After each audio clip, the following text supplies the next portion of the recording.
मुकाबला हुस्न में बीवी की शिकस्त, शौहर सीख पा ताज ही तोड़ डाला। ब्राजील में मुकाबला हुस्न के दौरान बीवी के दूसरे नंबर पर आने पर शौहर ने फातेह मॉडल का ताज तोड़ डाला।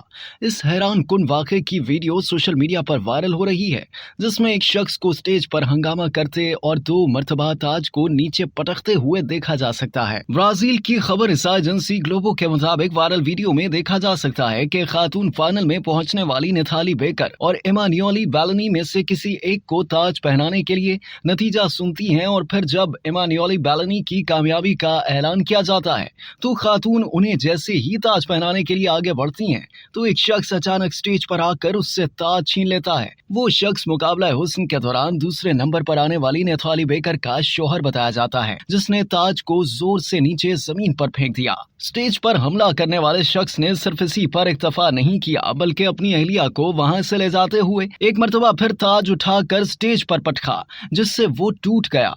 जबकि शुरका ये सारी गैर मुतवक्के हंगामा आराई देख कर दंग रह गए। अमरीकी जरीदे न्यूयॉर्क पोस्ट के मुताबिक मुकाबला हुस्न की सिक्योरिटी ने स्टेज पर हमला आवर हंगामा आराई करने वाले मुलजिम को हिरासत में ले लिया। मुकाबला हुस्न की कोऑर्डिनेटर मेलोनी हैंसेज के मुताबिक सारी हंगामा आराई का मकसद सिर्फ एक था कि नतीजा तस्लीम नहीं करना है, जबकि मुंतजमीन का कहना है कि मुकाबला हुस्न के जज बैलेनी को फातेह करार देने में हक बजानिब और दुरुस्त थे। अब तक के लिए इतना ही। मज़ीद जानने के लिए सब्सक्राइब कीजिए डेली जंग यूट्यूब चैनल और लाइक कीजिए डेली जंग फेसबुक पेज।